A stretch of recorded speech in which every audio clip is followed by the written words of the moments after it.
From scorching flames to torrential storms, our planet is seeing unprecedented weather events, and this next 3 days is gonna be a doozy. So join me while we dive into what's happening and why it matters to us. So much weather that's gonna happen in the next 72 hours. We're gonna dive into what they're buzzing about because it appears to be news and awareness that we all should know about.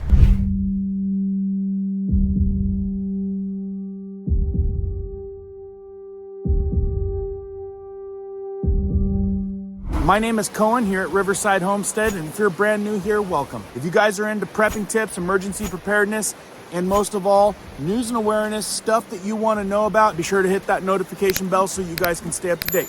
Let's jump into this one. And thank you for starting this off with a thumbs up. It'll help this important information reach more folks. So this is the stuff that's getting sent to me. Like, tell people so much weather happening over the next 2 to 3 days that says severe weather, blizzards, wildfire threat, widespread 40 to 60 mile per hour wind gusts. Then we're talking about more of that, and then even more of that, and then even more of that. Anyone feel like they've already got their dose of fires burning down towns or the crazy hurricanes and weather events we've already experienced? Well, put on your seatbelts because it looks like the next couple days is going to be yet again another train wreck. Now, a lot of you guys know I follow a lot of people to stay up on the information. One being Ryan Hall Y'all, and even he says it's going to be a doozy. Wildfires to severe weather, straight line damaging winds, flash floods, you name it. It's all on the table. And that's why I'm coming at you with this weather warning, because there's a lot of people saying it's not going to be good. Let's real quick see what they're saying at Fox Weather. And hang tight, because right after that, I'm going to talk about the fire danger. These storms are bringing severe fire threats to millions of people.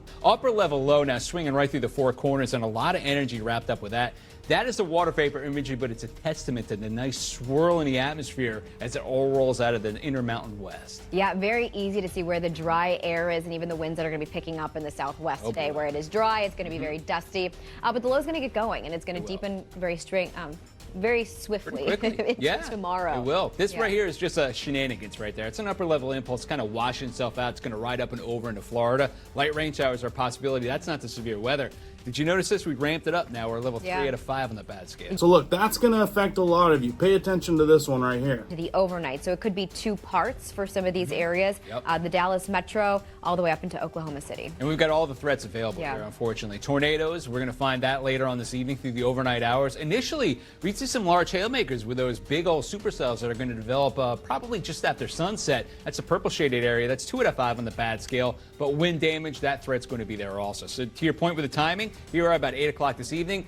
A couple of supercells trying to form north of Dallas at this point and spreading out. There's that main line right here. Yeah, the model keeps picking it up right in the Dallas area around 8 p.m. Central. I mean, I guess not paying too close attention to the exact placement, but it shows maybe what we're working with at that time. It's really when the front comes through, it starts to advance to the east, we really start to see things organized. And that's early morning hours tomorrow. Yeah, it's unfortunate, and it's going to keep itself going with that low-level jet stream. It's going to start cranking out late this evening. You're talking about a good 50 to 60 knot jet stream, about 5,000 feet in altitude. That means we're going to get some shear. Directional shear, not quite there, but the straight line wind shear. We're talking about wind difference in the levels. It's going to be big. Yeah, and watching for twisting in these storms. I mean, we'll have a little bit more instability for tomorrow. Dew points are gradually rising, so the moisture, it's been going up today, but it'll be more so tomorrow because winds out ahead of this are going to be quite gusty at the surface. And you've got the dry line out there, too. So for tomorrow afternoon, we're going to see these storms roll through the overnight hours and then pick up intensity by tomorrow afternoon. Northern Louisiana,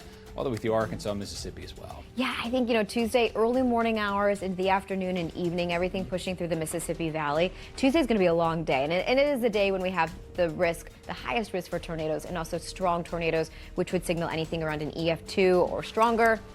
Granted, you don't know the strength of it when it's happening, but it does speak to how volatile things can be. And it was, this is the same spot that got slammed almost 2 years ago, 2023, talking about right outside of Jackson, Mississippi. So we've got the wind damage. It's also going to be a possibility with the winds that are going to roar through. And the timing on this, again, here you are. They're going to pick up, this is noontime, straight line winds out ahead of us in northern Louisiana. You could see the QLCS, the line right there with the individual spins going on, so we might get some showers and thunderstorms. It could be strong, severe, even rolling to the east. Stephen and I talking about New Orleans. You have Fat Tuesday, Mardi Gras tomorrow, and canceling a lot of things in the New Orleans area, the parades.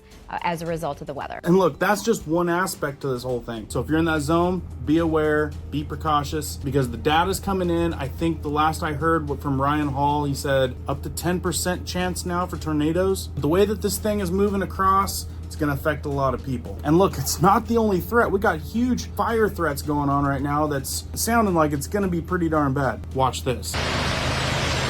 Tonight, a state of emergency as wildfires rage across parts of South Carolina. The largest, more than 1,000 acres, burning out of control near the popular Myrtle Beach area. Many forced to flee. Hurry, baby! You can hear the panic from residents in the danger zone.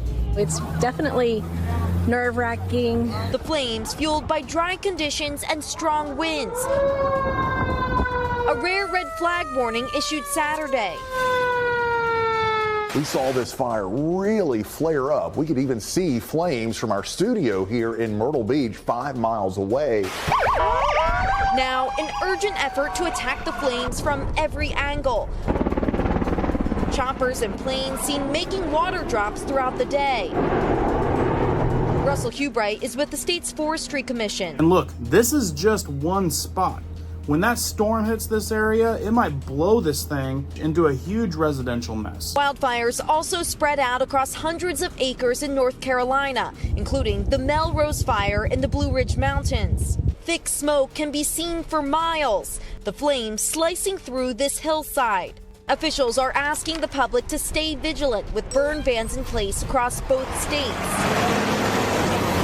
Back in South Carolina, residents on edge tonight, watching and waiting for any signs of relief. Well, even in just the last couple of minutes, we've watched these flames multiply, and the concern for fire officials moving into the next couple of days is they are expecting the winds to pick back up, and they could carry embers and flames to new dry ground. Hallie? Let's real quick take a look at some of these other dry zones. But it has been such a dry start to the year, moderate to severe drought across the Carolinas, that dry vegetation. And then yesterday, a front goes through with 30 to 40 mile an hour winds. That is the setup for dramatic wildfire spread, which is what we had a day ago. So we need rain. We're dry Sunday, dry Monday. Tuesday, system is shifting east, but triggering severe weather for parts of Arkansas, Louisiana, and Mississippi. You could see tornadoes and damaging winds along with hail. By Wednesday, that system moves into the Carolinas, but it's a quick hitter. It's not going to solve those drought concerns, likely less than an inch of rain all totaled, and could bring some severe weather to the East Coast as well. So that's why this is not good. Big old crazy storm, major wind, which doesn't go good with fire. We already know that. I mean, we got possible tornadoes, but just not enough rain to put out a fire. These fire risks, I'm seeing headlines warning